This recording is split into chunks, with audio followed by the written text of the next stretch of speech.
here we go. We're going live. Welcome to, wait. Yeah, there we are.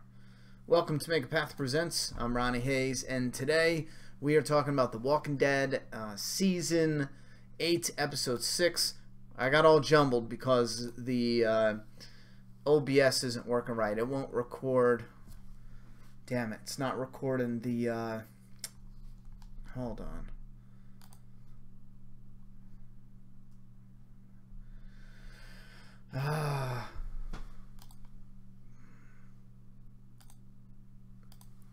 The OBS won't pick up the damn chat. Alright, I got it working now. For some reason, the OBS, the screen capture software, will not pick up the other monitor. And that's how I had it set up to do. So for like 5 minutes, I'm sitting here like, why will it not detect that other monitor? And then it popped up and said it needed to update it because of bugs or something. So, and I don't know how long an update's going to take. So we're going to just deal with what we have. Let me make sure all the sound and everything's good. We're going to dive into this episode. If you're new here, we talk about the episode for a first impression review for 10 to 15 minutes. And then we're going to dive into the fan feedback from you guys. So if you do comment now, I probably won't see your comment until after the first impression review. And just a real quick update, I've been under the weather, and the schedule for video uploads is just, we're behind. So I got to get a number of things uploaded. I'm definitely gonna dive in the trenches and work all day Monday on getting back on track. So that is the plan. Now, and also, I think Talking Dead is going to announce the crossover. I need you guys, the Map family. In about 40 minutes, they're going to announce it on the East Coast. What character is going to cross over? You guys just tell me. I don't care to wait. Just tell me. You know, for me, it's not a spoiler. I mean, they're announcing it. So this is something they want to set up. So tell us in the chat in about 40 minutes. All right, so kicking this one off. As an overall grade, I think it was one of the weaker episodes. I did enjoy it, but definitely one of the weaker episodes. And one clear, noticeable sign that this episode needed a little something was what I think is just an outrageous gimmick, is having Rosita, of all people. I even wrote down, now I got sloppy handwriting to begin with, but I even wrote down, can you see that? See the big words right there? Rosita, of all people, drops her gun. I mean, I wrote a bunch of curse words, but drops her gun. Just, what? And you know why she drops her gun? Not because it fits with the story, but because they wanted something really cool to happen, which is her blowing someone up with the RPG. That frustrated the hell out of me. I would have preferred something simple, a gun jammed. No one can, you know, no one has the you know, special abilities to know when and if a gun is going to jam. And just have something. It could be dirt that, you know, from fighting, maybe she didn't clean it properly, or not just clean it properly, maybe she didn't have time to clean it. A number of different things. Anyway, let's dive right into the very beginning with the microwave. And Rick pulls letters out of it. I like that part. I really do like how they were sending little letters back and forth talking about how the mission has been going so far. I really did enjoy that part. And I thought it was interesting that he pulled a letter out of the microwave, because Siddiq, when we first seen him in like the first episode, he said someone threw a microwave at him.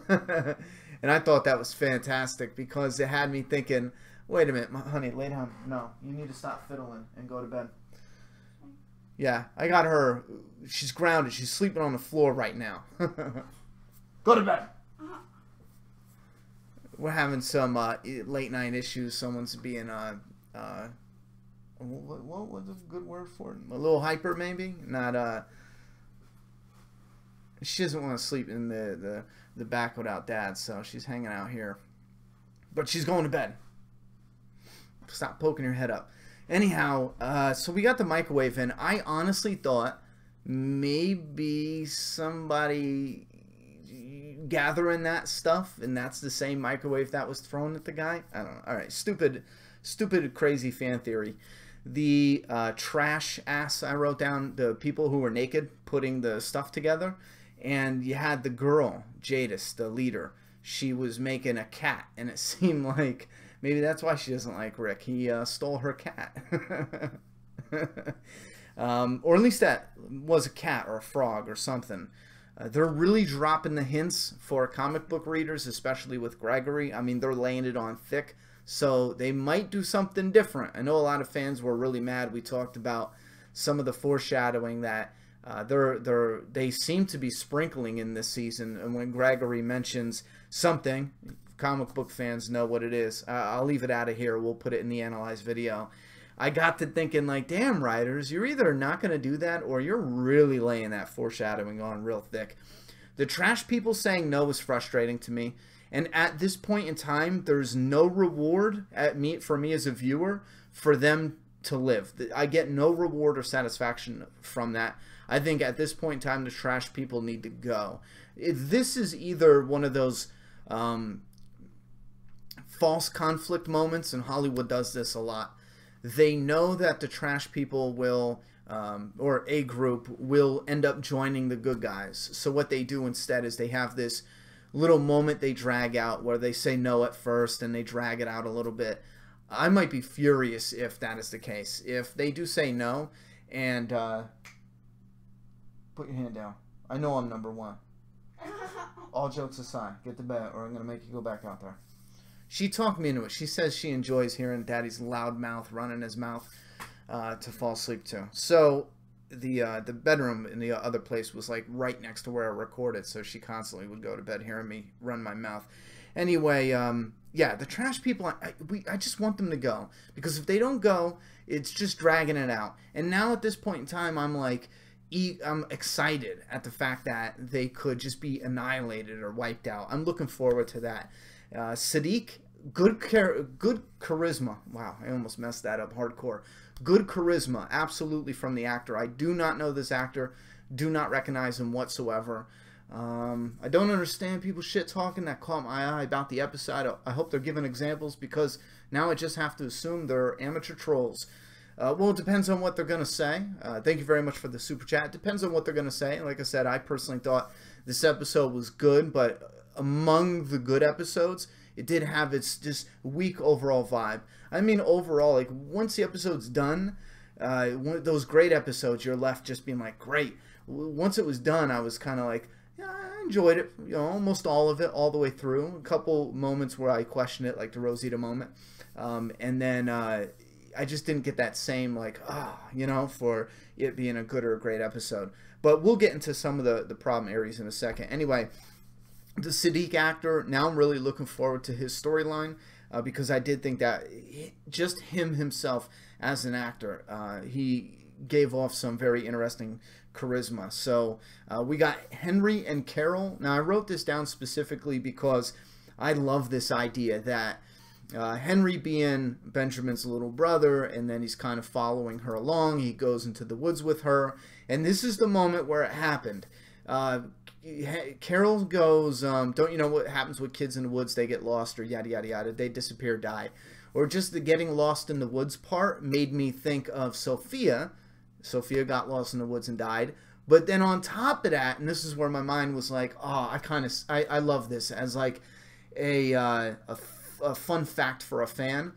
The actor playing Henry is Madison Lintz's brother, little brother, and Madison Lintz, I believe it is, Lintz is the actress who played little Sophia. So Carol's, you know, Sophia, Carol's daughter, was played by little Henry's real life sister. I could have said that a lot smoother, but I really butchered it. But you guys know what I mean. I enjoyed that so much. I like that as like a behind-the-scenes fun fact. And having, you know, Sophia's real life, the actress playing Sophia's real life brother, and then they have that line where he's following her into the woods, and she's like, don't you know what happens to kids in the woods? They get lost. Ah, I like that. All right, we got Maggie versus Jared. There's a little part of me that was really hoping she would just pull the trigger. Now, I want them to save that for Morgan. Please save that for Morgan. Or do something along the lines of that with Morgan. But there was a little part of me that really wanted her to just pull the trigger and quit the bullshit. But I like what the theme they keep doing here between the good and the bad. If you don't watch my analyze videos, every episode, after a few days, I bring out an analyze episode, which this week you'll get two. You'll get episode 804 and, episode 805 and this episode 806. You'll get both of them this week. But we discuss how they highlight the one savior that doesn't run away when they're captured, the other savior, Gavin, that does run away. They show the one survivor that wants to kill the prisoners, Tara and Morgan, and then they show the other survivor that wants to keep them, which is Jesus. So we see both sides on each side in this war, and again they're continuing that theme with the Dylan character, and I'm only saying his name is Dylan because it's floating around on the Wikipedia for the TV show. I don't think they've ever confirmed it in the show. A lot of people are saying, comic book readers are saying they hope or they think it's Dante. I don't like that idea. I hate replacing characters like that. I want Dante in the show. I don't want Dylan. Bring on Dante. Anyhow, what else was there? Yeah, so they're highlighting the good and the bad with Jared being a mad dick and trying to escape and making a stupid attempt at escaping where he tried to take what's-her-name's gun, the girl with the bow and arrow. I saw that coming a mile away. I'm like, bro, why would you even think that's a good idea? You should get beat up by your own people for exactly what that guy said, putting everyone's life at risk, all the prisoners. Because that was dumb. Even if you got a gun, what are you gonna do? You think you're gonna, have a standoff? I don't know. He just needs to die. He's a shitlicker is his nickname, I believe. It's official too. Anyway, what else do we have? The fat lady, which was set up in season 7, and I did really appreciate this more. Now, Go Getters back in season 7 was an episode I think I enjoyed. It was a good episode. And then later in rewatching it, I tried rewatching it once, and I couldn't stick with it. Absolutely couldn't stick with it. And then after I rewatched it again, when I tried to get prepared for this coming season, I couldn't even do it. I couldn't even bring myself to do it. And the reason for that, Jared the Shitlicker, I see someone look in the chat, guy. Yeah, if there's something, see, I do need to chat for people who, this Edgar D, if he's saying spam and look in the chat just for attention, block him. I'm not tolerating that because it stops me, because now I think maybe something went wrong with the connection. Maybe something went wrong with the microphone.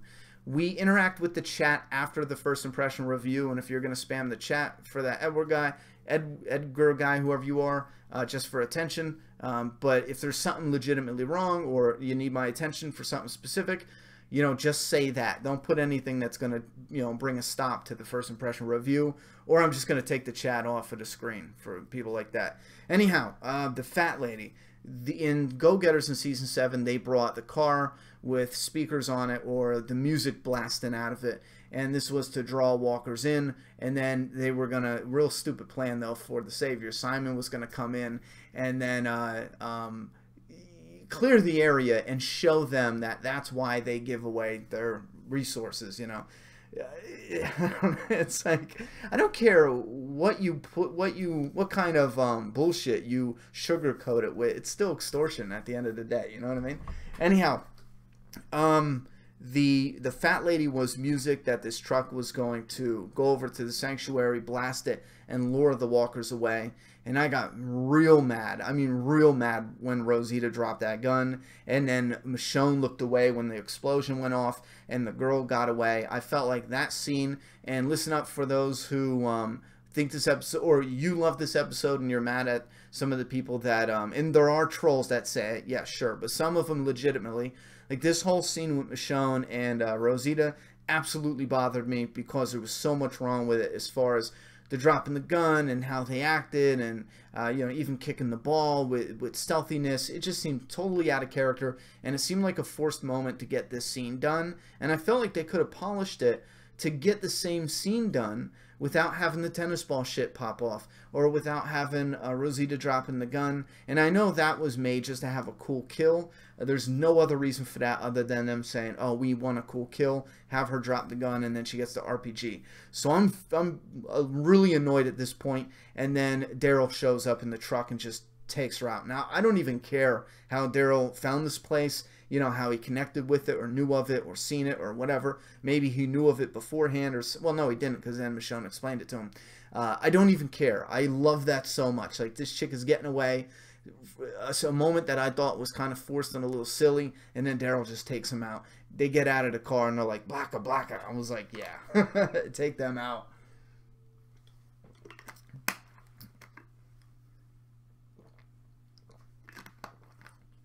Sorry, I needed a drink. So the fat lady is not a rocket launcher or nothing. That's what I thought it was, and it makes sense now. I'm like, this is one of those things where it's so simple and easy.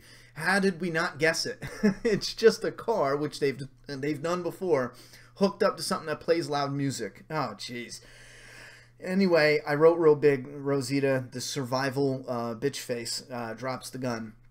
I meant that in a positive way, because she's always got that survival, you know, survivalist about her, and she's always got that mean mug going on. So Daryl, I wrote fuck yes. I love that. And then Maggie as the leader.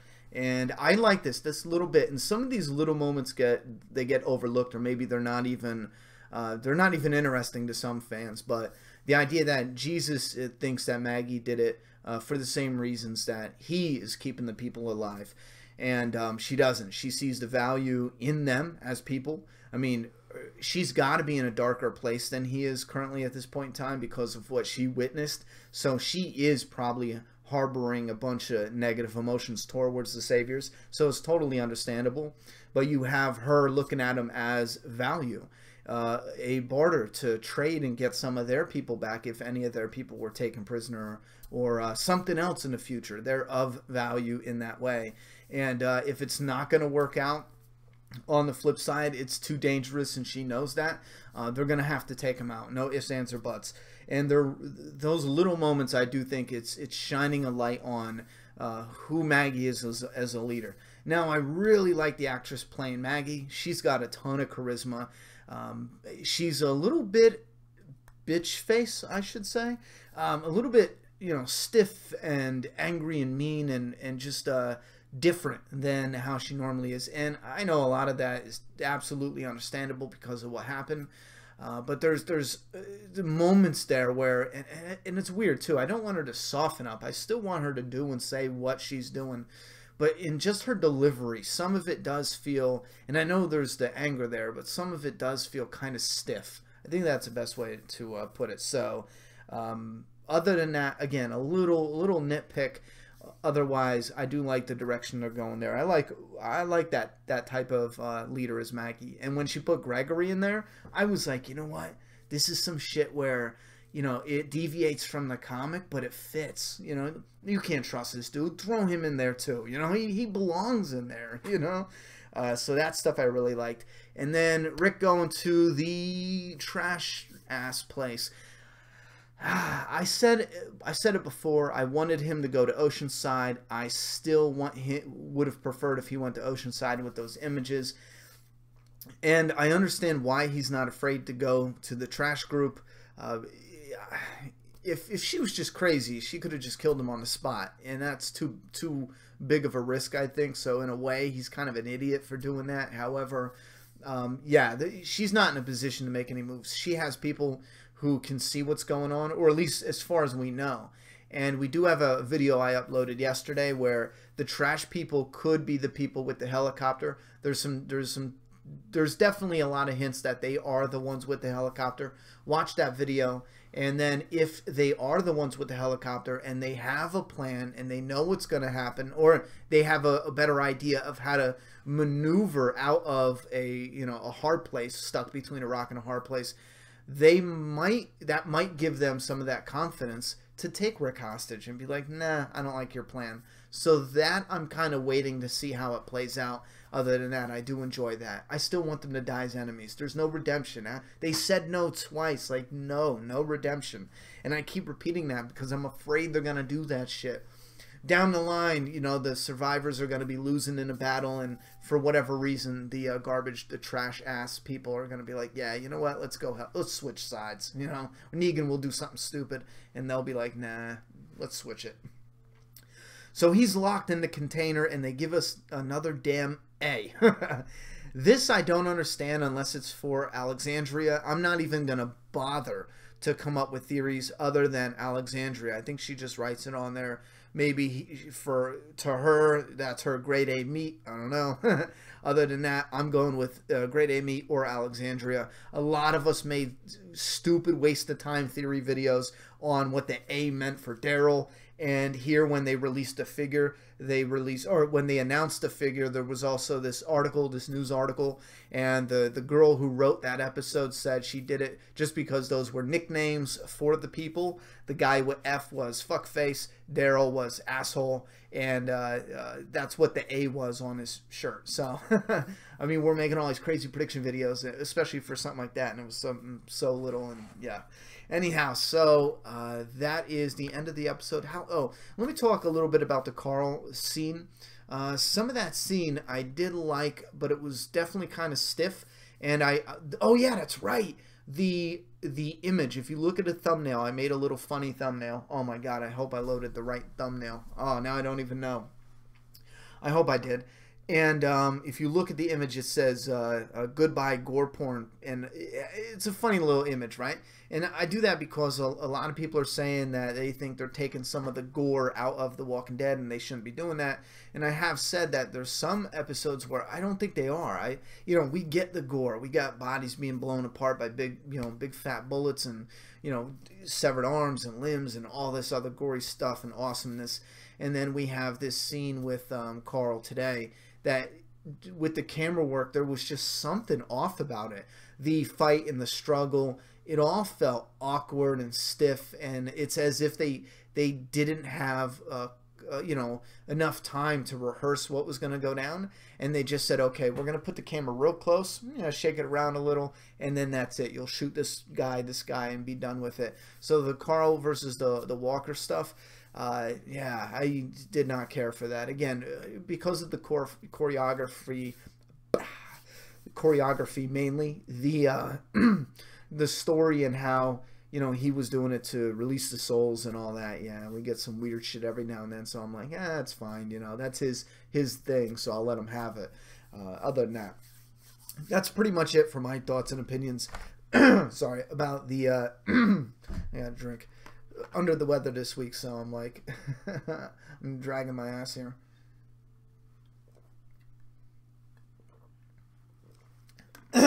Wait, what? Joe Cool, please tell me you're kidding. Yeah, guys, I'm not reading the chat at all because we're not at the part with the chat. I said 40 minutes, so everyone yelling, Ronnie, look at the chat, look at the chat. I'm not even looking at the chat. Once I look at the chat, that's it for the first impression reviews. I start getting way off topic. I'm literally getting to the chat now, so fall back. I can't even joke around. My throat's fighting back. It's arguing with me.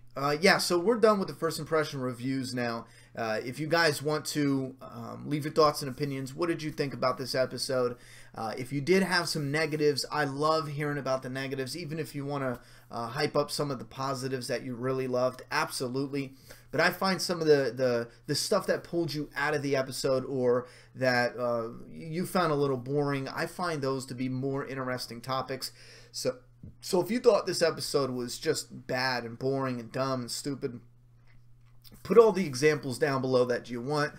For me, I love reading them. And that's for everyone watching this later. And for the live chat, you can do that as well. We're going to dive into your questions now. And the first thing we're going to discuss is that damn crossover character. That was an absolute surprise. I never would have guessed Morgan. Morgan would have been last on my list. So I assume, all right, we're going to get to that, but all right, that's it for the first impression review. Those who don't want to listen to the fan feedback, you can bounce now. We're pretty much just going to talk to the, talk back and forth in the comments for the next 40-45 minutes or so. And let me get this situated and we'll dive in. If you're in the live chat, hit Q&A first thing in your comment, and that'll be easier. I'll start looking for comments with Q&A in it. All right, so let's do the super chats first. We have, I can't believe that. I just can't believe that. Morgan. I like Morgan. I really like Lenny James. I mean, I really like Lenny James. Wisdom Fall says, I don't understand people talking shit about this episode. I hope they give examples because for now, I just have to assume they're amateur trolls. I do partially agree. I think there's some that are just, you know, never happy with it, and I gotta fix that. That's shaking.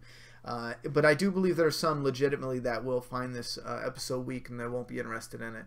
Dylan Calsoon, Dylan Calsoon, I hope I say that right. Morgan crosses to fear. How do you feel? I'm confused. I am confused. I'm gonna collect my thoughts a minute and think how that's even physically possible. Kyle York, keep up the good work. Thank you very much, Kyle. The C factor, can we finally say Rick is a terrible leader and that Maggie was doing too much with Maggie? I don't know what that means. This from the Chad. The Chad. Maggie's doing too much with the Maggie. I don't know what that means. I disagree Rick is a terrible leader. I strongly disagree with some choices. Yeah, sure. You will never have a perfect leader. It's just impossible. You're gonna little mistakes, big mistakes. You'll have leaders making some mistakes.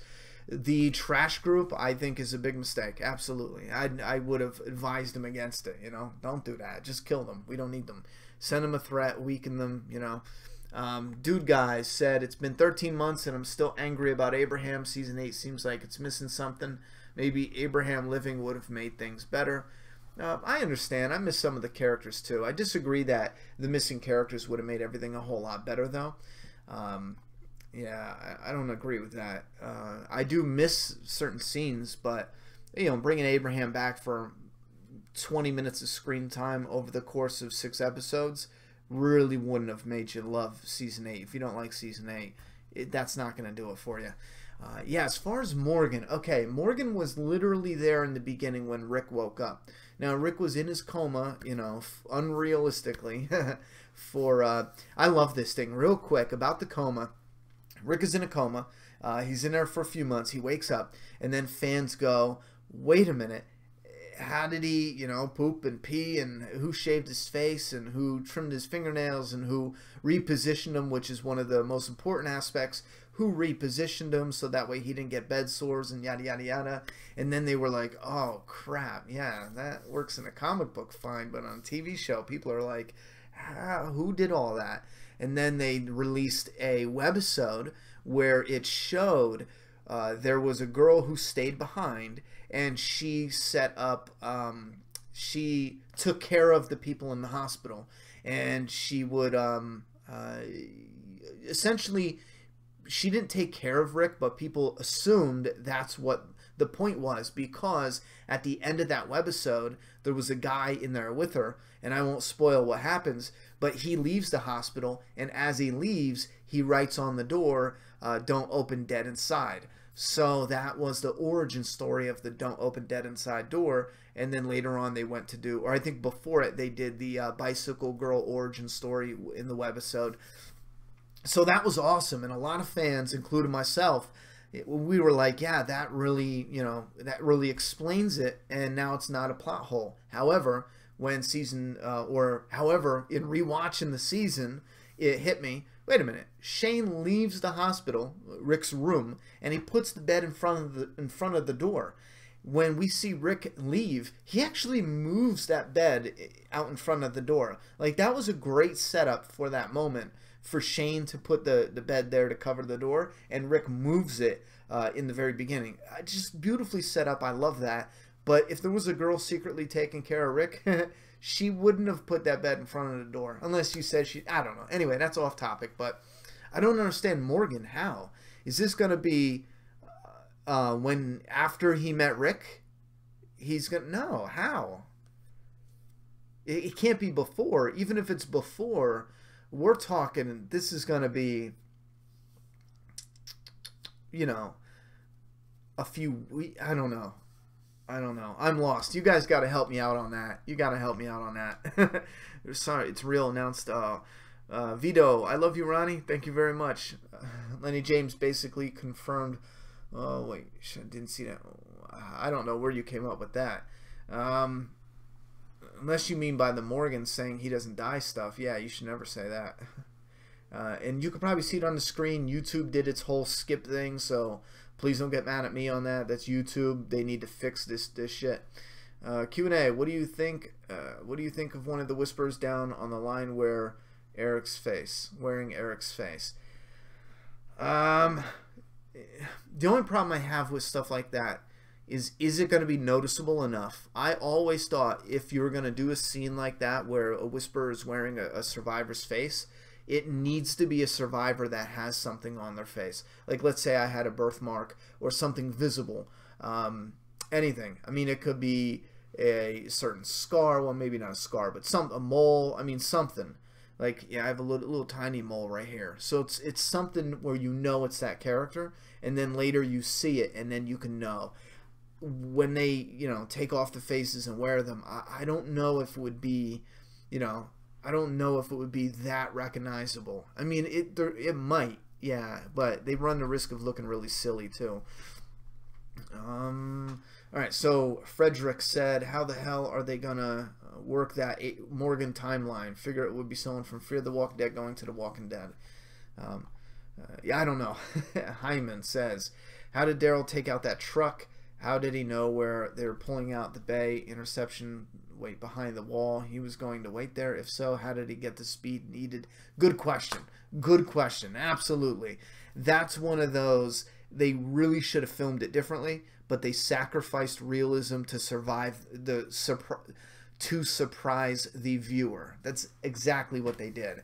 It would have been nicer to have something more realistic, or maybe if we rewatch it we can see it and be like, oh, that's how I did it. But I feel like we need to suspend disbelief on that one. Alright, let me see here. Oh, I know what I'm messing up here. I'm on the wrong stuff. Hey Ronnie, what are your thoughts on the constant decline in The Walking Dead popularity? Last week's episode was at about 7.8 million views. It's starting to concern me. Yeah, this is a weird question. We're gonna maybe talk about this in a totally different video, so I'm gonna keep this brief. I keep saying it time and time again. When we drop past 5 million for a few weeks in a row, then you can be worried. Until then, the only thing, yeah, sure, you could be worried that we're gonna get to that point. And I mean, let's say 5 million for 2 months straight.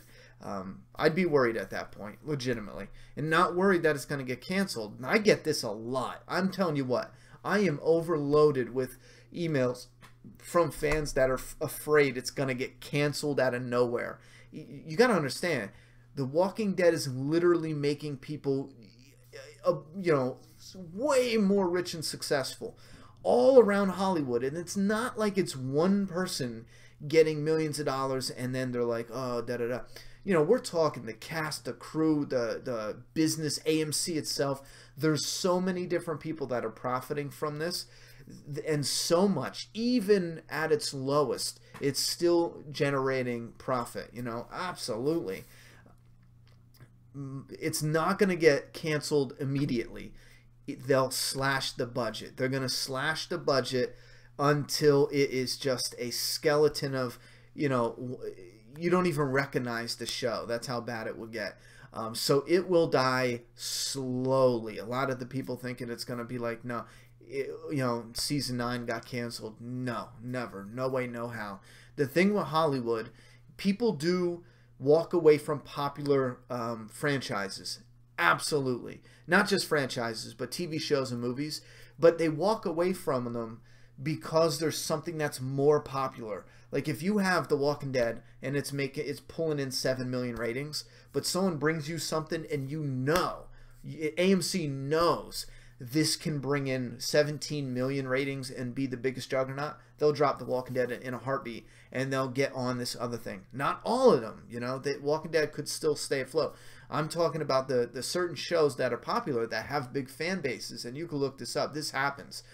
The fan bases are big, not as big as The Walking Dead though, and the producers pull out and they jump into something else, and that's because that is more popular. With The Walking Dead right now, even at its lowest, That's a gamble.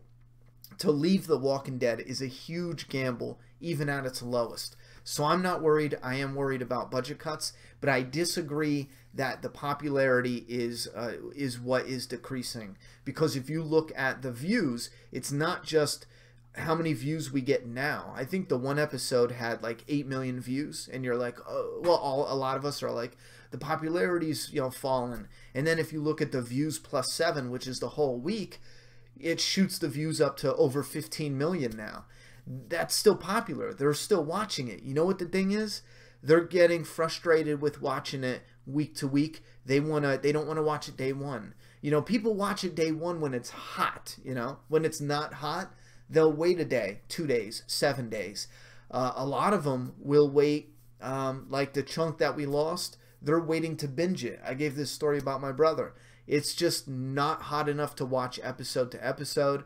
So him and his wife decided, we're going to fall back and binge the whole week binge the whole season once it's released. Because season 7, they just felt like that is something they would have enjoyed. I believe they stopped halfway through, and then they waited till... I know a lot of people in my family that did that. 3 years ago, everyone I knew was watching The Walking Dead. But around season 7 is the big season where I think there's one member of my family left that still watches it week to week. And everyone else loves it. They'll watch it, but they're going to wait. They don't want to do the week to week shit. And that's one of the biggest red flags that I keep talking about. You don't play with the fans, all the viewers with certain gimmicks and shit like that, because they will wait to binge watch it. There's so much material out there. A lot of them can pull themselves away. You know, we're not all the same. We're not all like hardcore, gotta watch it that day type fans. Anyway, yeah, we'll talk about it another time. I'm not too worried yet. What do you think is going to happen in the next 2 episodes? I'll probably do a video. I don't want to waste a lot of time in the live discussion doing the prediction videos. But we're going to have a video, I promise, a follow-up video that will go over the predictions for the last 2 episodes, probably. Q&A. So if everyone in The Walking Dead, Def, Rosita shot an RPG close to the building, that stuff really annoys me. And honestly, finding flaws in certain stuff like this, well, if you consider it to be a flaw, I do. I think it makes creative people better. People who want to write and produce and make a movie, because I see that now as a fan, and I have my comic that's being released too, and you know, we're about to release issue 2 and 3 coming up, and I know now I want survivors to get the earplugs. I want them to have it, you know, different types, find them while they're scavenging. I want it in the story to have them shoot off guns and their ears are still ringing and they can't hear the walker and you could clearly see it. Imagine that tension. The Walking Dead sometimes has the ninja walker out of nowhere. It's not scaring anybody. There's no tension there. It's an annoying jump scare that no one likes. Your grandmother, oh, you know, maybe that's who you're getting with jump scares. Nowadays, the growing audience, we don't fall for the jump scares. It's crap. But what would be fantastic, have them shooting the walkers in the woods, their ears are still ringing, and we can see there's a walker coming up. But the person, and maybe you do the with the sound, and they can't hear the walker, and you know it's getting closer, and then you wait for something like a shadow, and the character sees it, and then he's like, oh shit. That would build a lot more tension than a ninja walker. So I agree with you. Yeah, there's the characters being deaf and stuff like that is problematic. Or, I mean, you know what I mean. They should be blocking their ears, or they will be deaf. Do you ever plan on releasing a volume of Doomsday Kingdom, or do you just want to keep the comic as issue and never have a collected? I get a lot of people bringing this up, and I'll be brief on this.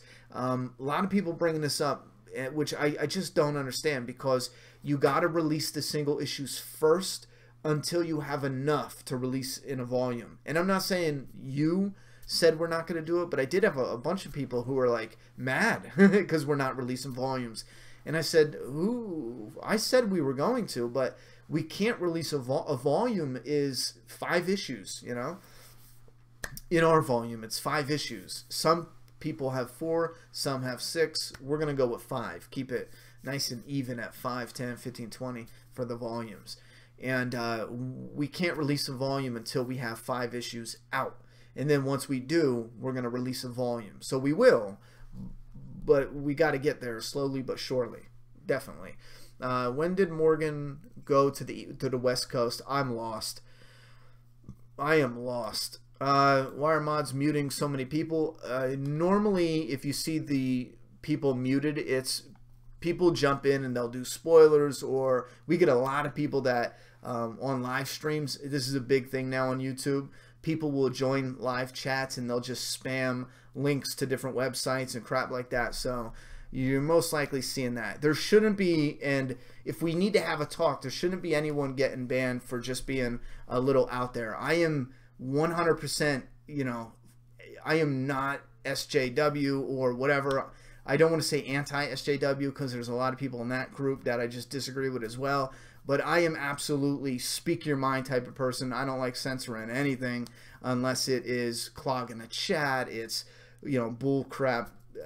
You guys know what I mean. So there shouldn't be anything that's like that being blocked. Let me see here. What else we got? Oh, I hate this system. I hate this system. YouTube, it's just not smooth at all. Yeah, guys, put Q&A. Q&A. We're back down at the bottom. Put Q&A if you have a question right for me for the chat. Because there's a handful of people that are talking to themselves, and I don't want to get all mixed up. Frederick Gassaway. I think it's going to explain Morgan's time gap. I thought that's what Here's Not Here was supposed to do. Think about it. Rick left Morgan. You know, Morgan's there. And Rick is gone for what, a year? Yeah, a year. And Rick comes back and Morgan lost his damn mind. And then Rick leaves and then Morgan runs into Eastman. Morgan was there in the same place, which means that, and they oh, damn it. Oh, I don't know. Fear the Walking Dead would have to come there. So that's even worse, because if they're so close, at any moment, if they need a pick-me-up, they can always take a character from The Walking Dead and have them run across Fear characters. What was the point of taking Fear? You know, I'm starting to get frustrated with Fear. I got to fall back and look at what they're doing with Fear, because now I'm like, Fear's drowning, and it's hurting The Walking Dead, and it is. Let's be honest. It's oversaturating The Walking Dead universe. And, you know, the core zombie fans, I'm one of them. Give me 5 shows. I don't care. As long as they're good, I'll watch them. I'll enjoy them. I love zombies. But we know now that there's a huge chunk of the audience that is just getting overwhelmed. And they're like, okay. And if it was like a Last of Us TV show, you know, different stories, different characters, different zombies, different atmosphere, different styles, I don't think you would get any type of fatigue, you know, zombie fatigue. At all. Not at all. Not even at all. But because it's a Walking Dead show and it's extremely similar, guts, communities, you know, good guys, bad guys, villains, the moral compass crap that they constantly do. I don't mean it like crap. It's not always crap. There's a lot of good stuff. But I'm saying overusage of it will make you be like, ugh. But if Fear the Walking Dead is a they should just end the damn show. I shouldn't say that. If they're bringing the characters closer to where we are already with The Walking Dead, just get rid of Fear. Just get rid of Fear, man. Make the webisodes. I don't know. Get a good, I don't know. I'm just like, oh God. You could probably have a team, a little team that makes amazing content for the webisodes, get some good actors, great stories, great little stories, and make a ton of money off of just YouTube, you know, just, I don't know, just whatever. Kong Rilla says, since I do MMA and boxing, getting back into parkour, would I be safe in a zombie apocalypse? Yeah, sure. I mean, as safe as, or a little bit more safe than people who don't. Anyone who's more athletic is always going to have a better chance. Unless luck. Wait,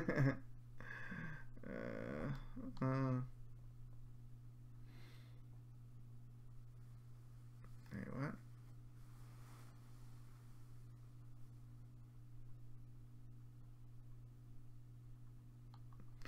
That is such a weird question, comment right there.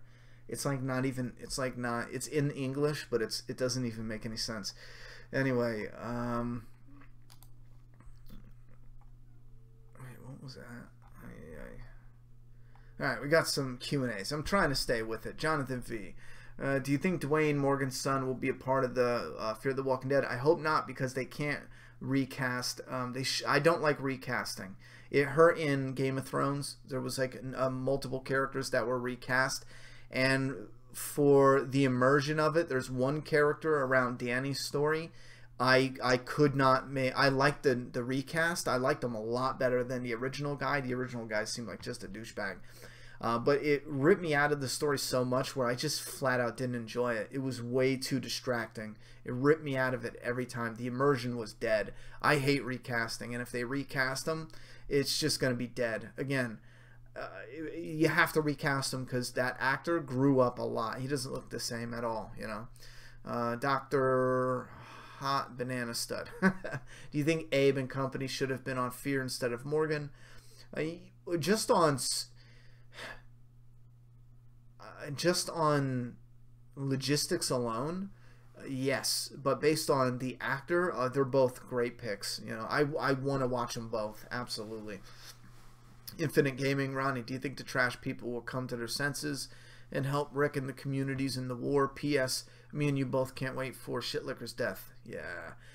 Trash people, no, I want them dead. I don't care if they come to their senses. They've overly annoyed me. I want them dead.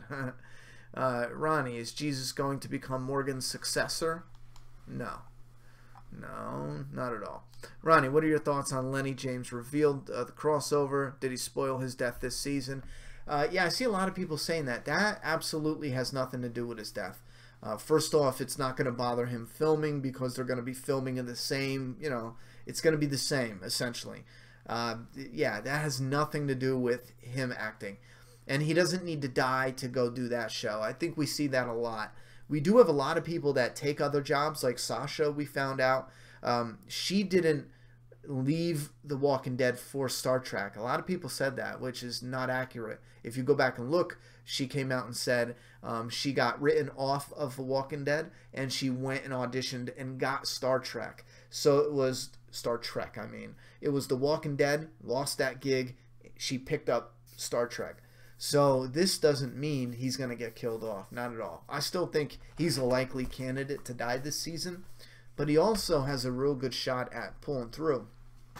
Game Time of Awesome. Which character did you would have made more sense to have the crossover? More sense? None of them. I'm against it. But if I had to pick, if you forced me to pick, well, we know Morales didn't go that direction, so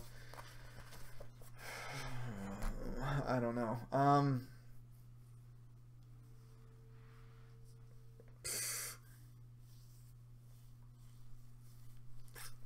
I have no idea. Noah.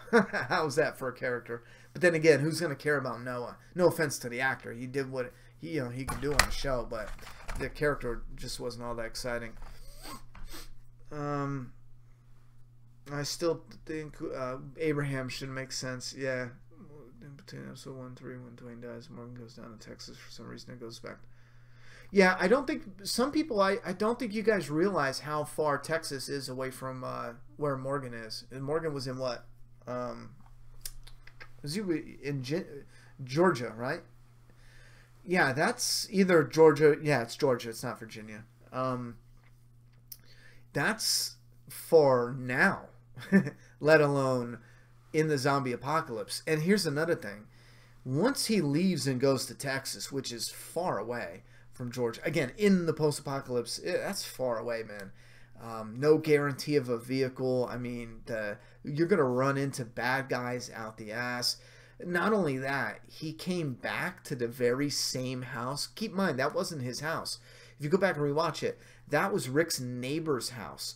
So Morgan had no reason to come back there unless it was for his wife or something, you know? But it clearly shows, or it makes it seem like Morgan lost his wife, then lost his kid, then lost his mind in that place, in the same place. So I don't buy it that he leaves and comes back. I don't buy that one bit. Do you think Daryl is being irresponsible with Tara, Rosita, Michonne's lives during his own rogue thing. Yeah, if you keep in mind, Daryl left in season 6 to deal with the shit, and look what happened. Michonne, Glenn, Rosita, you know, they got taken up. Tara was gone. Tara's Glenn's replacement because Glenn was there too. Daryl, you idiot! It didn't work the first time. You know, you got shot, and you healed wonderfully, by the way. But you got shot. Glenn got dead, and you guys got captured. So fall back and listen to Rick for once in your life. Disagree, Ronnie. Fear the Walking Dead season. I just want to say this. Fear season 3 was pretty good, better than season 7 of The Walking Dead. Oh, I get what you mean, because I said it should be canceled. Yeah, I still think it should be canceled. Get out of here. Get out of here, Fear. Oh, Jesus. All right, let's see. Q&A. Is it even worth trying to watch Fear at this point anymore? I think it's worth a try. I'd say that for everybody. Disagree. I don't believe it's oversaturating the Walking Dead universe, Ronnie. I want as much as possible. Laugh out loud. Video output low. Yeah, something's going on here with the internet. All right, video. Okay, it looks like we're back on. I'm gonna have to scroll to the fresh comments just to make sure. But yeah, as far as oversaturation, if you're just one person and you're like, I want more Walking Dead, I definitely understand, absolutely understand, because I've said that about zombie genre. But the point is, I'm not just sitting here saying like what you want specifically. Just because you are good and it's not oversaturated for you, same way for me with the zombies.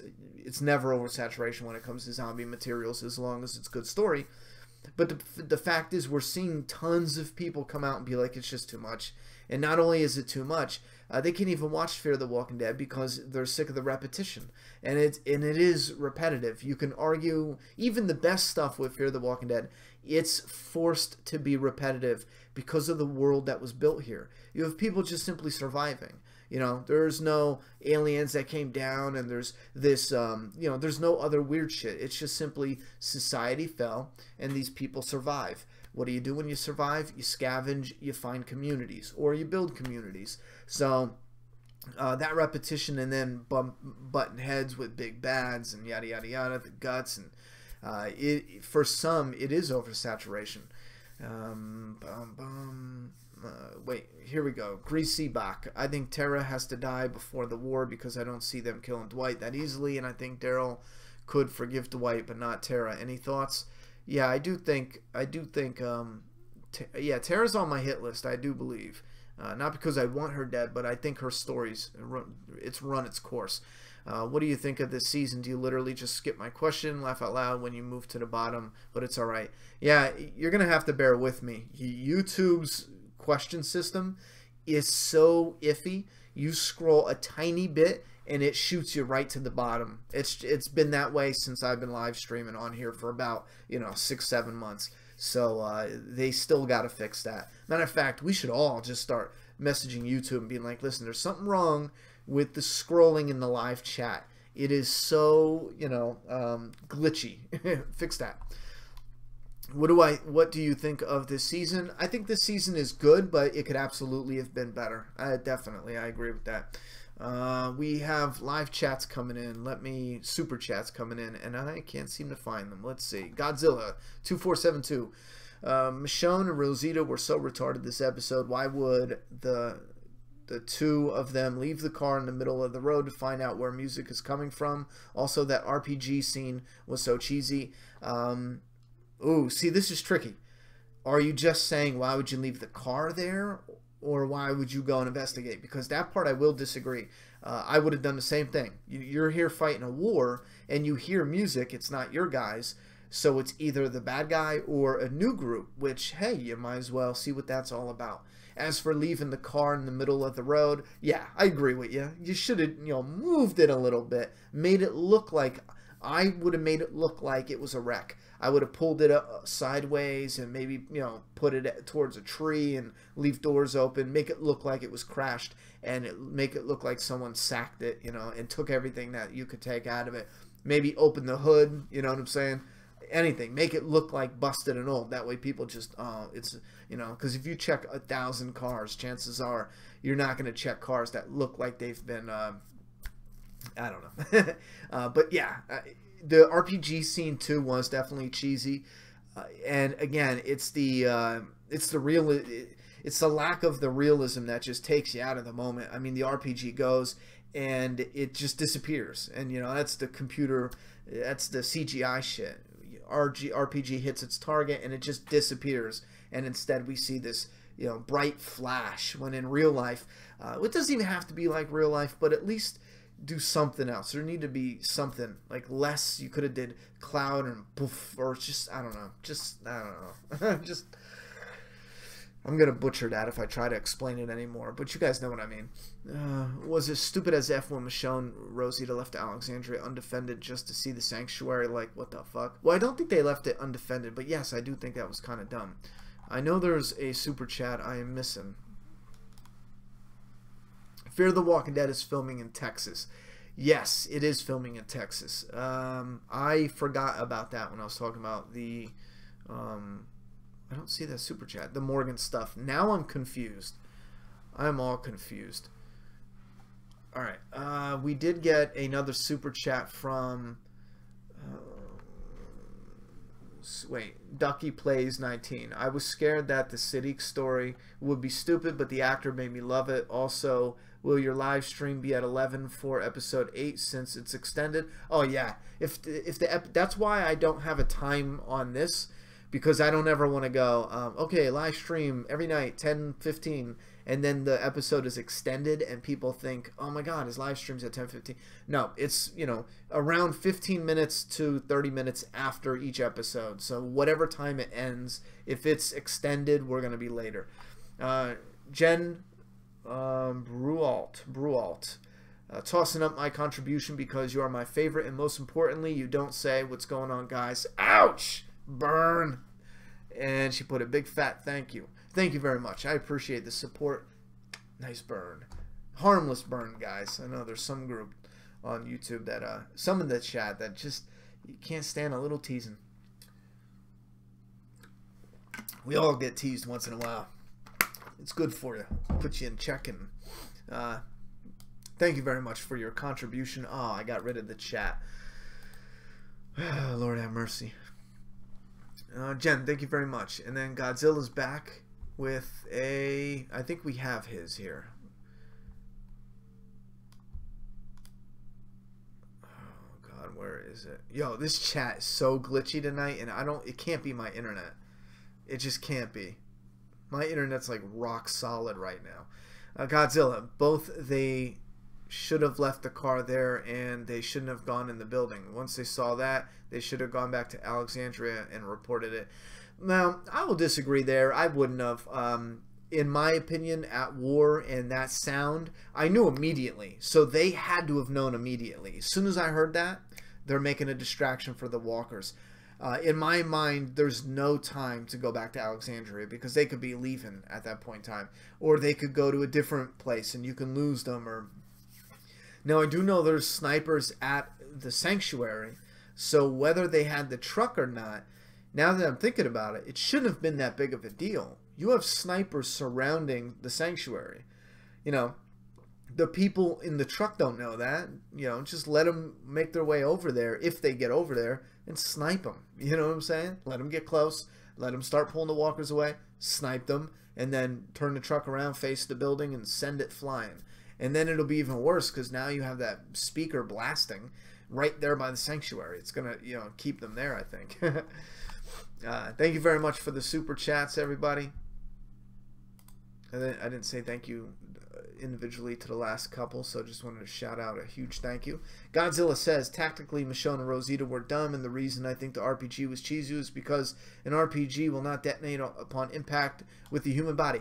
Well, I do not know the specifics on how hard the surface has to be for it to explode. I will take your word for it. I would imagine some... there would be... it would be fast, you know, and it would be a body fold. You would see something, like you would see the impact, like, and then you would see some type of explosion that would be, and it's weird to, it's not air, it's not dirt, it's not dust, but you would see the puff, the cloud, you know. I don't know, because Hollywood puts a lot more flash in the explosions than you do see in real life.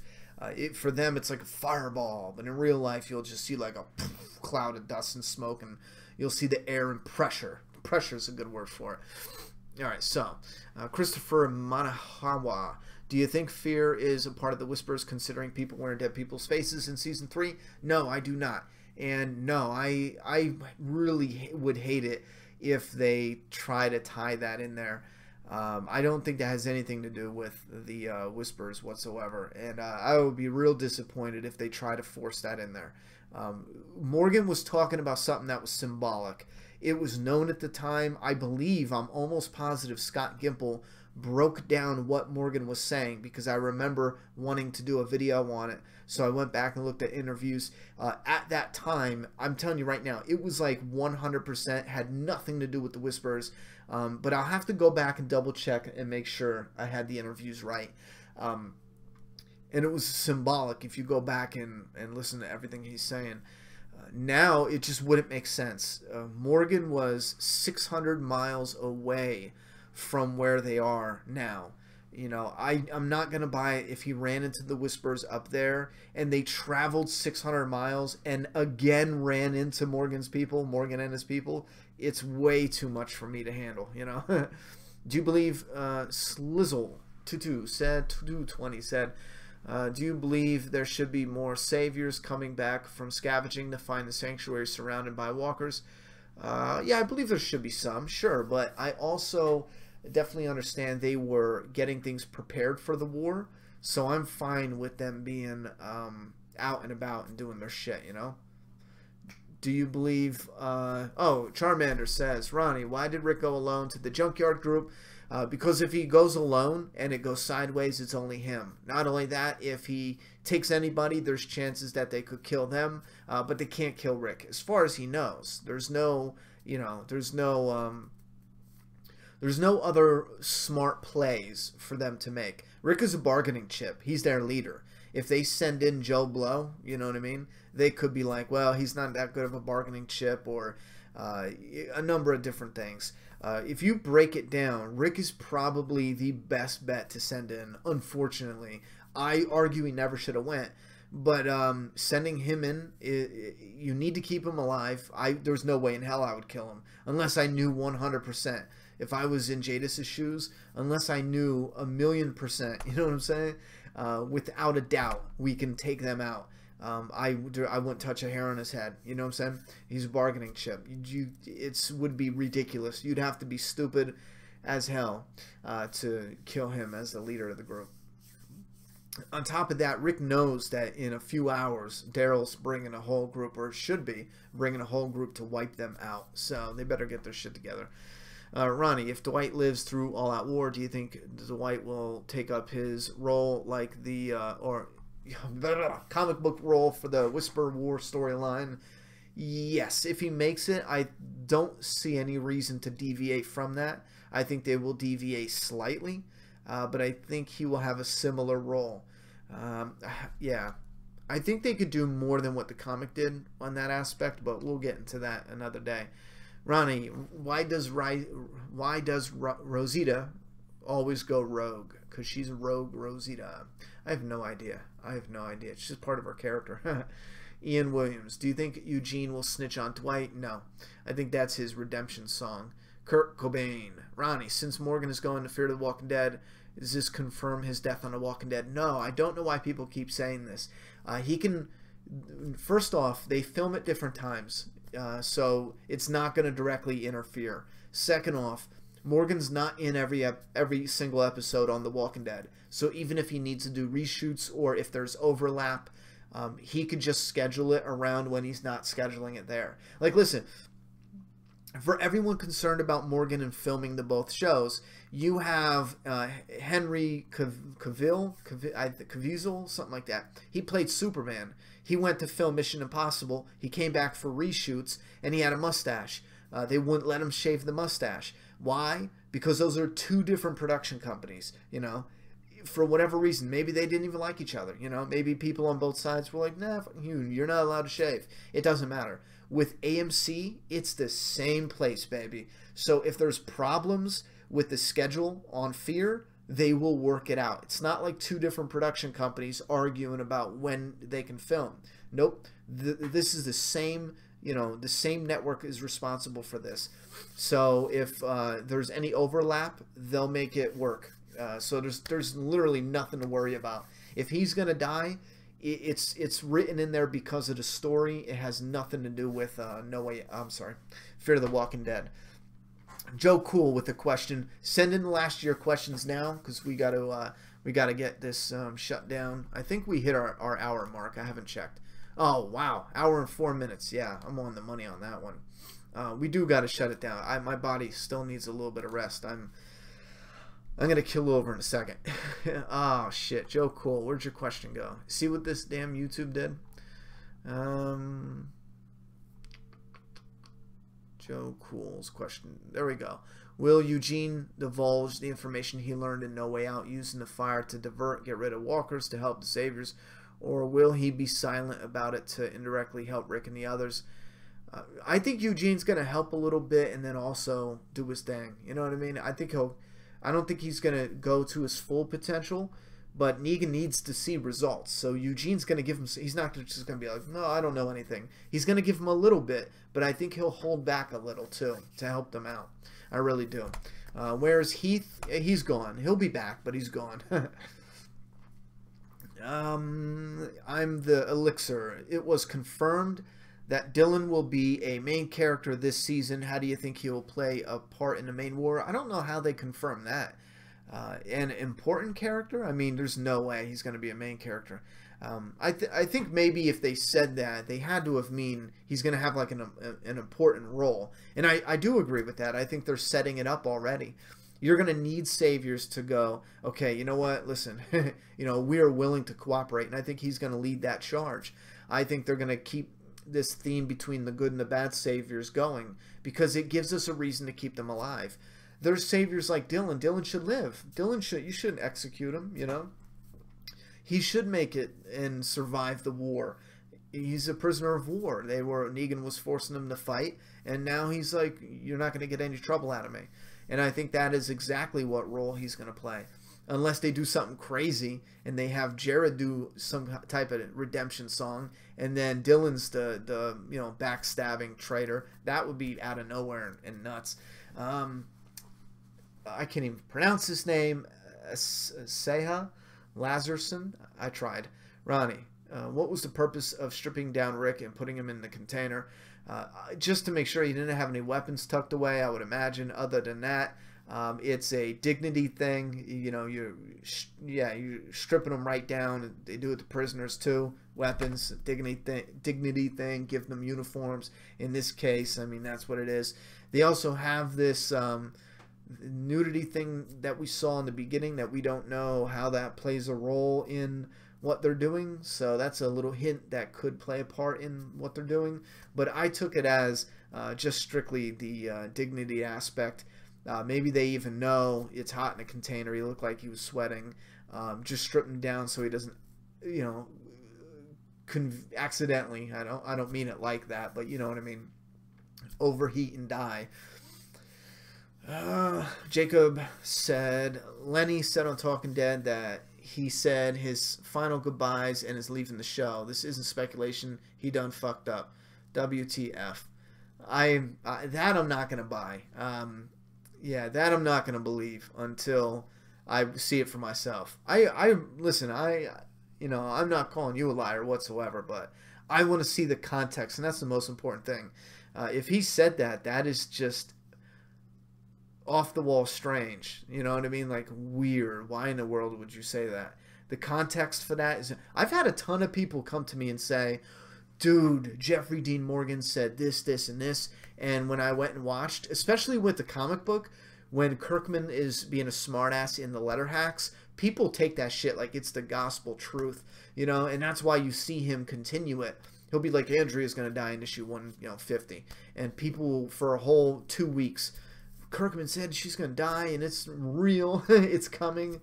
And, she's going to die, sure, but not exactly then. If he did say that, I will tell you right now, that is odd. And he either, the context is missing, or, yeah, that was just That was dumb. Why would he say that? All right. Charmander, Ronnie, on this show they have talked about Benedict Arnold and Jim Jones. Does this confirm that this world is the same as ours? I think it does. No. They've came out a number of times and said, yes, there's similarities. This world is exactly the same, except there's no zombies in this world. No zombie movies. And it is. They came out and said this. This is confirmed. It's the exact same world, but with some differences like no zombies. The president's probably different. Some movie stars, some celebrities, they have their own type of celebrities. So some of that's different. They already came out and confirmed that. So Kirkman did himself. Given I could have mixed up the wording, but that's pretty much it. Papas said, are they saving the budget for the grenade attack? I hope so. I really hope so. I hope we get that.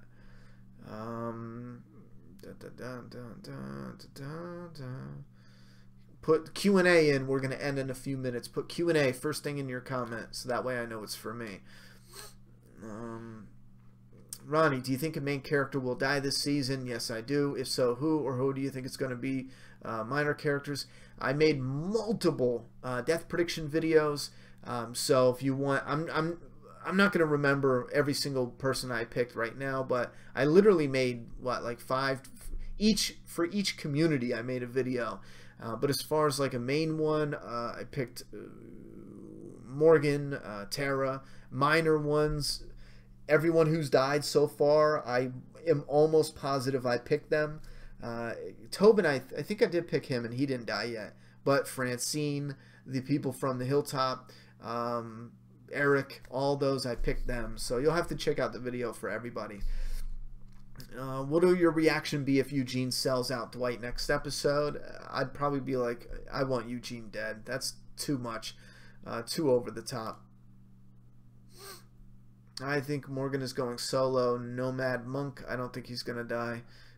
There's a chance they keep him on. Do you think one day, based on the story, not other stuff, do you think one day Rick will lay with Jadis? Nah, I think that's ridiculous. I just think that's ridiculous. I think it's a funny little line in the show, but to be a part of the story, I find that absurd. I don't know if there's anything to this though, but I personally feel like the 5th episode of all the seasons has been the most skippable of all of them. Your thoughts? I've never noticed, to be honest. I've never noticed. What else we got? If Dwight's wife does come back, what do you think her role will be? Exposing Dwight. That's the main role. That's probably the most important role, if she comes back now, though, or close to now. Did you hear the callback to Sophia when Carol was talking to Henry in the woods? Yep, we covered that in the beginning of this live stream. Joshua, are you happy with what they're doing with Carl? That's a tricky one. The actor playing Carl shows a lot of promise in some moments, and then other moments, I don't know if it's the writing, the setup, or him just being young, or me personally, I don't know what it's like to be a kid thrown into a role as a young kid and then grown up in that environment. I mean, I find it hard to believe you don't just feel you don't need to do anything else. You're a born actor. You're a born star. The truth is, and the hard truth is, you could have cast anybody for Carl and they'd be in that position. Literally anybody.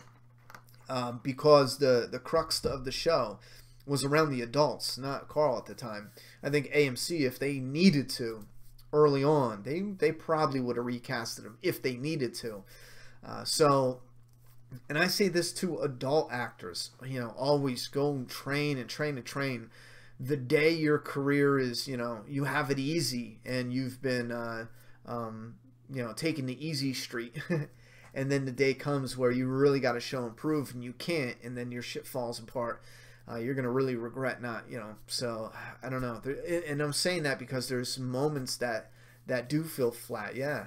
But I also see those moments where there's promise, you know what I mean? Like he's really trying to bring it his best, and sometimes it works. It does work. Like back in season, it was like 5 or 6, the scene where he pulls the gun on, what's that asshole's name? Ron, I think. That had a great moment, great delivery. I mean, there was great potential in that moment, and there's been a couple other moments, but I really think he needs to hone his craft some. And what else we got? So happy with what he's doing. I'm 50-50. There's some parts that are good, some parts that are weak. And that's about it. Lenny James was talking like he won't see the cast again on Talking Dead. Yeah, well, what was his specific words? Because if he's, talking about going to film and it's just that kind of deal, then I can see that. But I got to go and look. Yeah. That's just sad. It was a troll just like last week. Yeah. The worst is when you say you're going to get muted and you're not muted. How pathetic is that? Come on, just talk about the show. Son of a Jesus. All right, what do you think they were showing Rick at the Up trailer? What? Also, go back and watch Lenny James interview on Talking Dead, the way he spoke. Yeah, I'm going to go back and check that out. Ronnie, what kind of vape do you have? It's just a cheapo from Walgreens, I think. How is Rick? It's a I just too. How is Rick getting out of there? Also, it's funny how Jadis took Rick's clothes off. How's he getting out? I think they're going to come for him. Or they're going to come to their senses. Yeah, either one of the two. Ronnie, what was the point in Jadis sculpting butt-ass naked in the apron? I have no idea. About Rick going alone since ancient times, a high-value hostage is the safest hostage. See, yeah, we covered that much. I definitely agree with that. Yeah, Fear should go up north for the winter. Hell yeah. Mike, Morgan is leaving The Walking Dead to go to Fear. He won't be on both shows. Yeah, that I don't get. I don't understand, because keep in mind, Fear the Walking Dead is taking place, unless there's something huge time skip we don't know about, but Fear the Walking Dead is taking place before the events right now. So that means Morgan would have to go on the show only for a few episodes, So I am, based off of what I'm reading in the chat, I am all levels of confused. Some people are talking like Morgan's going to leave The Walking Dead and go into Fear the Walking Dead and stay there. Or maybe, yeah, I don't get that. That doesn't make any sense unless they're going to do a huge, massive time skip, which also would make no sense. Do you think Negan will escape and attack soon? Yeah, yeah, definitely. Mid-season finale. I mean, they always do something big there. I see super chats, but I don't see any popping up on my screen. And that's another thing that really annoys me about this being so glitchy. Because you missed right over the super chats. Godzilla, also, I was so mad when it showed Jadis wearing Rick's cowboy boots. Laugh out loud. Jadis is just mad that Rick didn't lay with her back in Alexandria. Oh, you know what? I didn't even peep that. I totally missed that. If they're taking off the clothes because they scavenge it, they take everything. I mean, yeah. Why didn't I think of that? Idiot. They probably just took his stuff. I don't see any more super chats. Are we good on those? We got Sam Black. Hey Ronnie, love your content and comic. Had a quick question about your variant issue shipping. My order has yet to ship. Should I be concerned? If so, I can send you an email detailing my order. No reason to be concerned. I have nope. In a couple days everything's going to be cleared up. I have a handful that are a little bit late. Listen, I'll tell you right now, real quick, if you're in the UK, there is absolutely a few days longer because we don't have direct shipping from the printer. The printer ships it to me, and they were, a week? I think we talked about this, a week behind. So then they get it to me. I take it out. I got to do the quality control. I got to sign the issues to go to the UK. I got to separate the UK orders and then get everything needed and then ship that to the UK. Now, because they were late by a week, our shipping ran smack dab into the US holiday, the Thanksgiving holiday in the US. So because of that, whatever is shipped and out there is just, I guess, in a standstill. I mean, I assume they take some time off, but processing centers are still maybe open sometimes, or I don't know.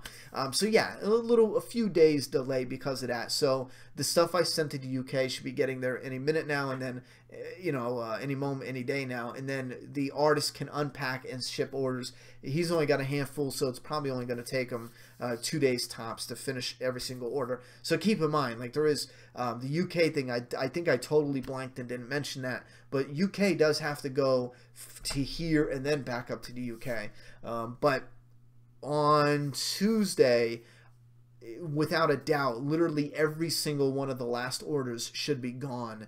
And if you're left remaining, I will contact you, because again, there's only going to be like 1 or 2 issues, if any, and usually those are for addresses. So right now, yeah, don't even contact, but thank you so much for the patience, for everyone's patience. I appreciate that. Thanks, Sam, for the super chat hookup. And absolutely, I hope you enjoyed the variant covers. I love them. They're gorgeous. Absolutely love them. All right, Godzilla. That, and when it exploded, the guy was gone like he was a damn magic trick, and the RPG blown up after it lodged into the body because of the timed fuse. Yeah.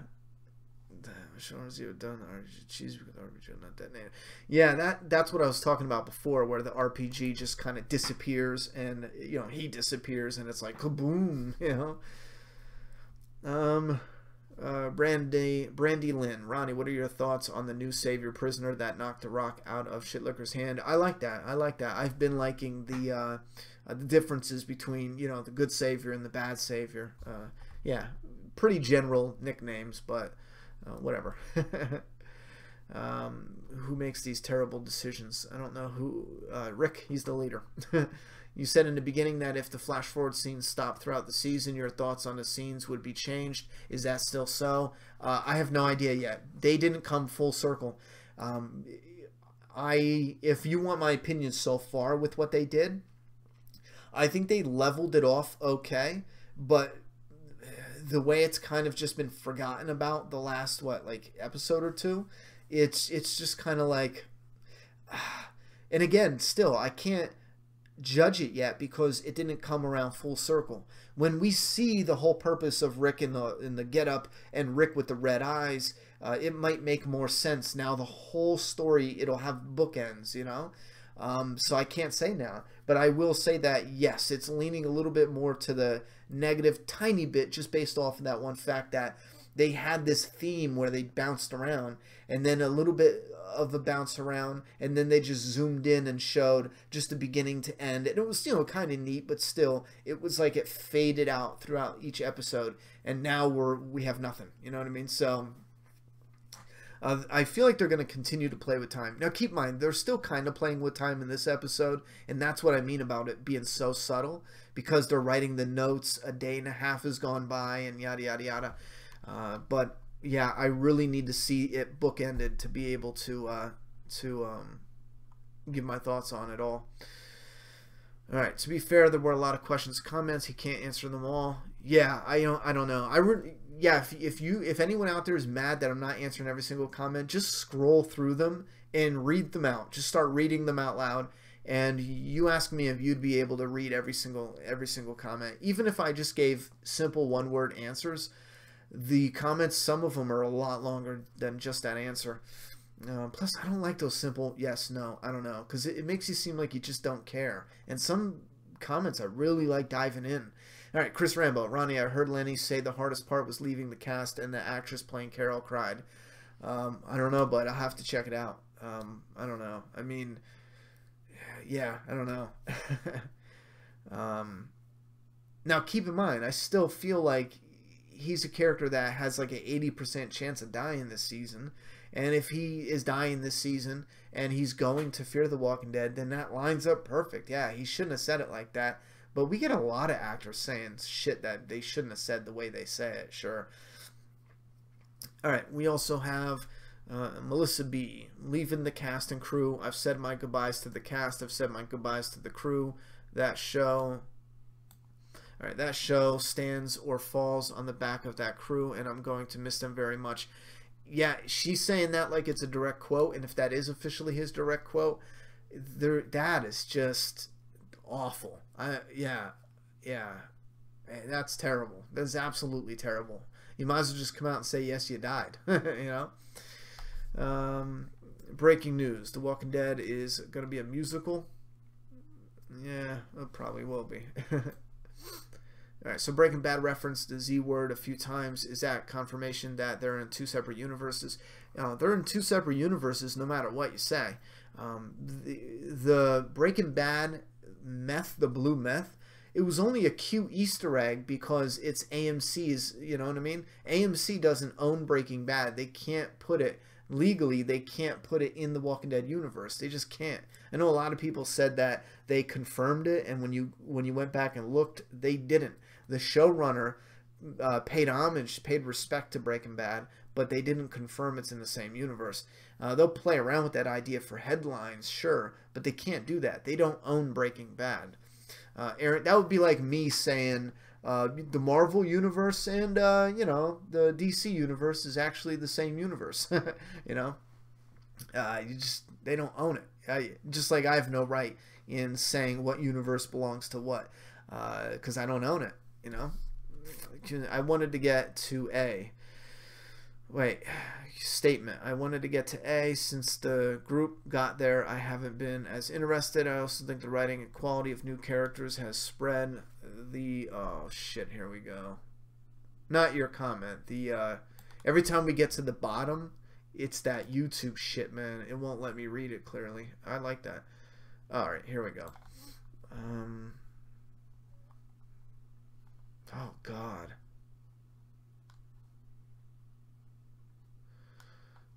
I subbed. Thank you very much. I lost your question. I hate this shit. YouTube gotta make this right. What do you think about the writing? Do you think it's shitty? Like, it's so fucking vague. What do you think about the writing? Do you think it's shit? It's shit. No, I don't think the writing's shit. Not even close. There's issues with the writing, yes. And I think more and more I am starting to... more and more I'm starting to get irritated with the dialogue that a lot of people have been irritated with. It's okay to have those speeches, you know. All of them are going to have, and not just those speeches. They're turning regular dialogue, like two people just talking, they're turning that into a every word means something else, and it's so poetic and amazing. We need to talk about it like it's, you know, just have the characters be like, listen, Maggie, you gotta keep them alive. You can't just kill them. They're people. They're human. They have lives, you know. Some of them got forced into this. They didn't choose this, you know. That's just how they roll over there. They make you fight. You gotta earn your shit the hard way. Da-da-da-da. I mean, we can't kill these people. Jeez, da-da-da. You know, just say some shit like that, except for without the da-da-da. And then you have Maggie going, they're too dangerous. Jesus, that's it. They're too dangerous. It's not worth the risk. Killing them now and having the blood on my hands is better than taking the risk and having the blood of our community on my hands. We're going to kill them. They're too dangerous. And then Jesus is like, no, da-da-da. And then she's like, you know what? We're going to keep them alive. They're valuable for now, but if any of them get out of line, they're dead. Done. You know, they need more realistic dialogue. Not that, maybe, but something like that. Right. Anyway, the kid from the kingdom, I forgot his name, is Henry, becomes a major character after the time skip. What do you think was the significance of him teaching himself Aikido? That's continuation of... well, it's two things. Could he become a main character? Sure, it's possible. However, it's continuation from the storyline with Benjamin. When we have these side characters, and I don't mean that the way I mean characters on side of other characters. Benjamin, on side of him is his brother Henry. When we have them continuing story that was connected to the dead character, it makes this world feel fresh and thick and full of life, because the story didn't just end there. You know, a bad writing would have been having that kid just off in the background, just standing there, you know, doing nothing. Excuse me, I had a burp come up. But it's good writing to have him continue that from what we saw in the past and then move it forward. It just makes the story thick, you know, feel more realistic.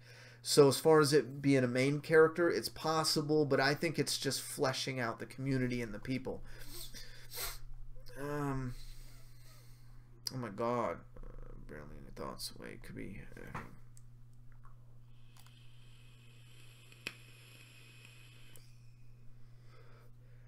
the repeat comments. I mean, I really wish people would repeat their comments if you asked a question. I've seen comments that, and I'm not saying Monch should take them down. Don't get me wrong, but some are just stating. Sometimes it's off the wall shit, and it's clogging it up because I'll see that comment and I'll think the other comment I'm looking for is around there, and here it's not because it's a repeat comment. It's like, oh, come on, damn it. Did they spoil his death? I don't know. Put the slow mode last longer so people don't spam. Yeah, after this live stream, we're going back to and slow-mo is on, but I have it at like 5 seconds or something, 3 seconds. But next live stream, we're going to put it on 10 or 20 seconds or something. I got it. Some people are just every 5 seconds commenting something.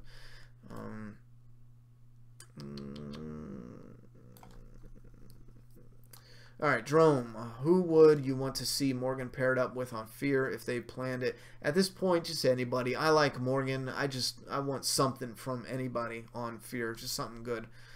Q&A, were you sad when you saw Spencer's death? Sad? No, not at all. Excited because they brought a death from the comic on. I like that. Who was in the crate at the end of the episode? Are you talking about Rick? Did you not see that? Melissa B. From the very first moment, the whole suggestion of Morgan going over to Fear the Walking Dead, the hardest part... shit, hold on. And we lost your question. Son of a bitch, YouTube. Sorry, hun. YouTube just went berserk. What do you think about Morgan being a crossover character? We've already gone over that like 1,000 times. Randy, are you new here, or were you just not listening? Not being a dick. A legit question. I'm curious about, because we get a lot of questions about people. I'll say something and 10 minutes later someone asks what I think about it, and I just said it. So I'm curious if we're getting new people coming in or if you just weren't paying attention. Do you think Lenny James purposely spoiled Morgan's death out of spite? He seemed pretty sad during his interview. I'll be sad too. I don't know. I have no idea. It's hard. It's real hard to read that and actually fathom he said it that way. I gotta go and listen to it. I got it. And we're gonna have a video coming. I'm actually getting off now. I will do my best to get a video uploaded, but I gotta cut the live stream shorter than how we've been going real long, but I gotta. My head is starting to pound again, and I need to get that rest. My body's not all the way healed, I guess, which is pissing me off. I haven't gotten sick in like, and I mean like flu or nothing, sick in like 8 years. No bullshit. It's been a long time, and I don't even have like a cold or flu or nothing, but I'm just done. I'm dead inside. What would you do if someone knocked on your door right now? Me, I would answer the door. Simple. I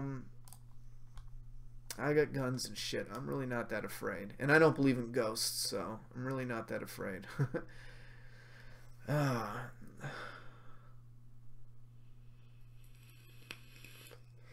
Wait, you just finished episode 6 and you compare it with the one you saw online, and again, Taiwan,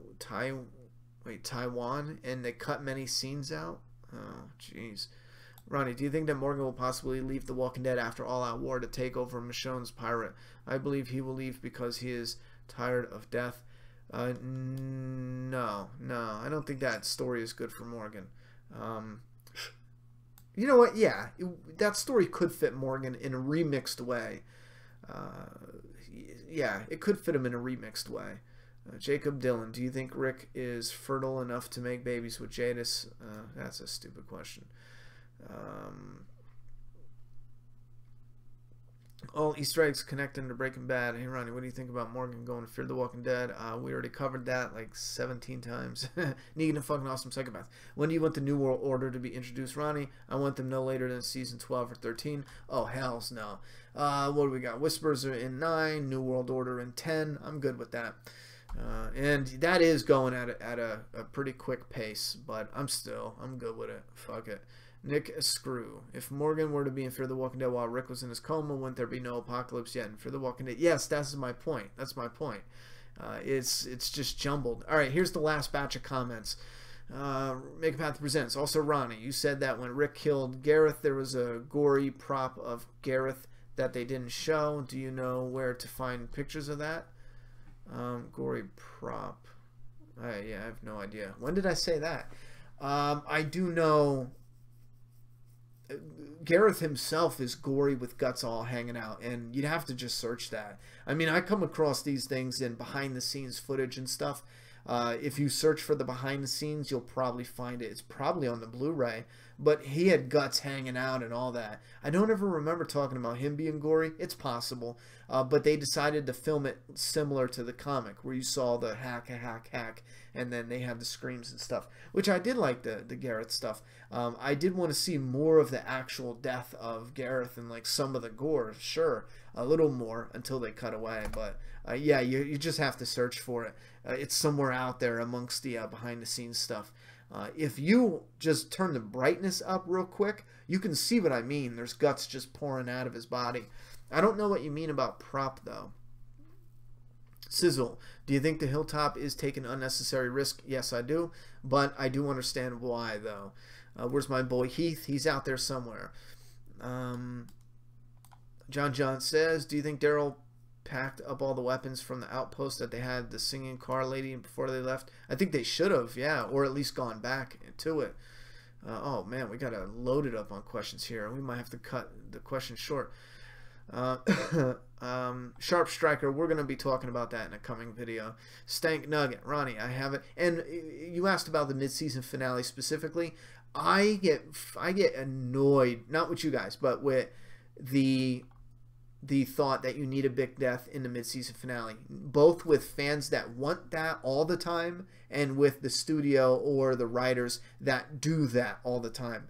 Like, they always hype up those episodes, and it's memeing itself. It absolutely is.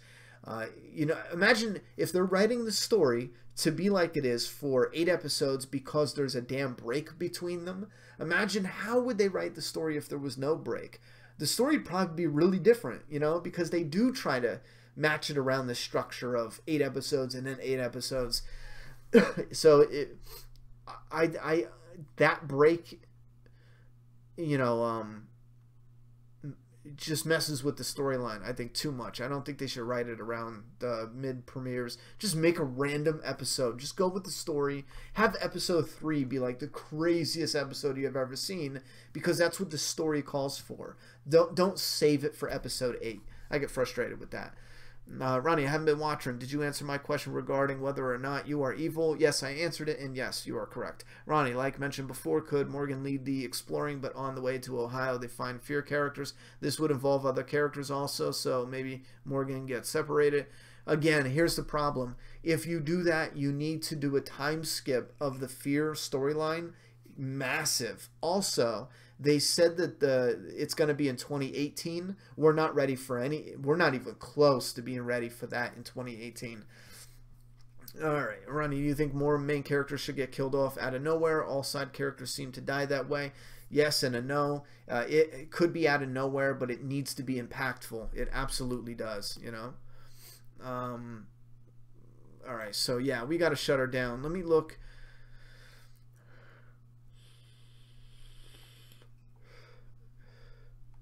Ronnie, I know they probably won't do this because they do a 1.5-year time skip next season, so Morgan can stay in Fear since a few months already done. Yeah, I don't think they should do that big of a time skip Fear. Literally, what was the point of going back and doing Fear if you're just going to say, oh, well, and skip all that time? But again, they could do it, sure. Do you think they will kill Morgan, or will he roll out, leaving the door open for him to return later? I don't like the idea. If Morgan's going to leave, he should be killed off. Yeah, I don't like the idea of him just bouncing and coming back as he pleases. What do you think is the proper way for the Saviors to get the upper hand in the war, hostages, ambushes, etc.? First, they got to get the hell out of being trapped. That's number one, you know? Why the A, Alexandria, or, yeah, grade A meat. There you go. Do you think they will kill Morgan, or will he roll out? All right, what do you think is the proper way? All right, we already did that. Okay, so we got to cut her short. Not short, but we got to shut her down. Franklin Bailey, thank you very much for the super chat. And wait a minute here.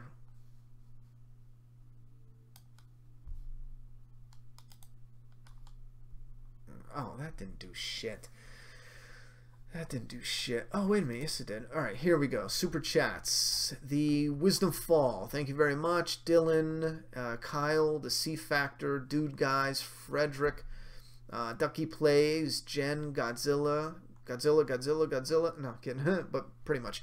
Sam Frederick again. I think that's a different Frederick. Is that the same one? Yeah, it looks like a different one. So thank you very much, guys, for your massive support. Thank you very much for the mods, absolutely holding it down, getting it done. Was there a new super chat? I see that $5 is like dwindling away. What is that? Megapath Presents. You said that it was way more gory in the behind the scenes, or something on the TV. Yeah, that was. I believe that was the behind the scenes stuff. I just don't remember talking about it, but yeah, it definitely had to be on the behind the scenes. It's probably not hard to find. Just search for that, or search for, or just look on the Blu-ray and DVD. You might find it on the behind the scenes from there.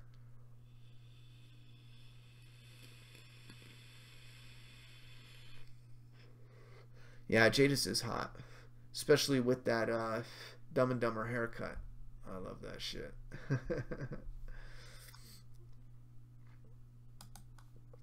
Okay, watching now, 700. Wow, this is actually a big stream considering for The Walking Dead. For this episode, I thought we would. What's with this dude writing random numbers in the chat? Is someone throwing a contest I didn't know about? Yeah, you know what? Coming up tomorrow, I'm hoping to have this review posted. You seen these big heads? I got to show this off.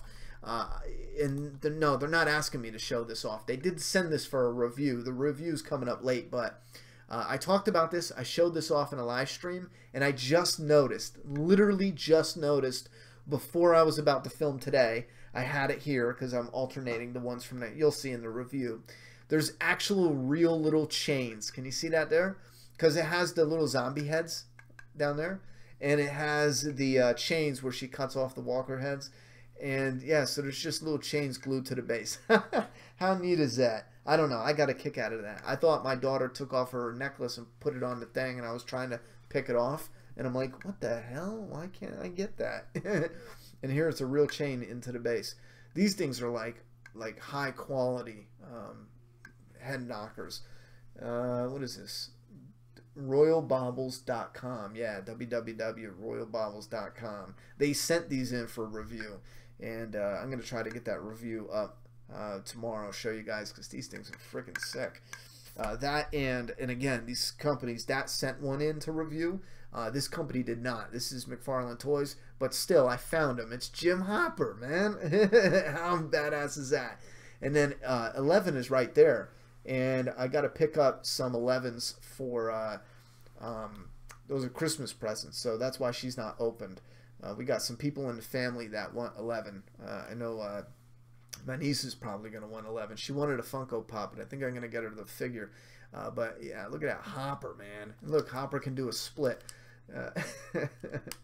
McFarlane Toys has a little bit more to do with their quality, but my God, that face, man, that is damn, that's like shit. That's the actor.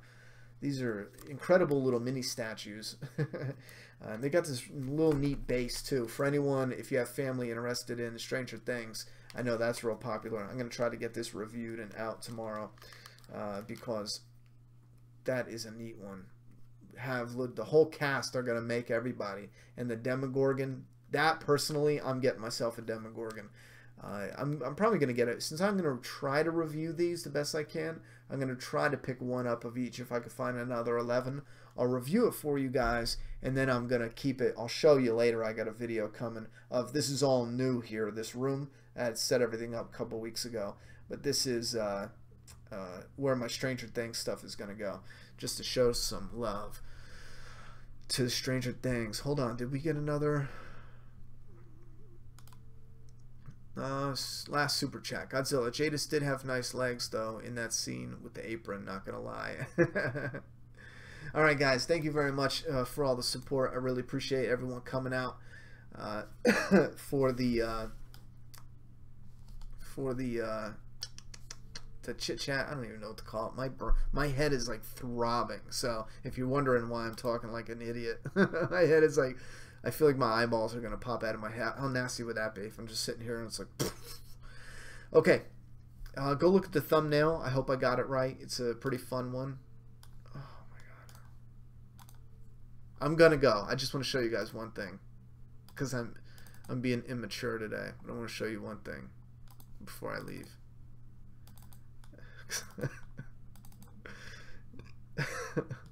Excuse me, burped. Look, goodbye gore porn. And then I got the zombie. I had to censor it because it was gory. Oh my god. I should have. Oh my god. I should have put taken like a flesh color and then drew a line and then made it blurry. Yeah, that's immature, I know. Alright, I'm gonna get going. I love you guys. Thanks for the support. Put your thoughts, theories, and opinions and predictions down there in that comment box. This week I'm going to do my damnedest to get the reviews done for the bobblehead, the Stranger Things figures, but more importantly, analyzed 805 and 806 coming up this week. And hopefully we got the Patreon. Check that out. I'm finally going to re-put up the Patreon stuff. Check that out. Because I'm adjusting some stuff with that, and we're finally doing that. And I believe it's this Thursday is the Patreon stream. We're gonna do it every last Thursday of the month, so as a set schedule, like 9 o'clock, something like that, every last Thursday in a month. So that's, whether or not I update it yet on Patreon, that's official as of right now, the first official date every month. So, thoughts and opinions in the comment box. Thank you very much. All the mods, everyone hitting the like button, and the super chats, absolutely support it. And the patrons holding it down. Thank you. Love you. Good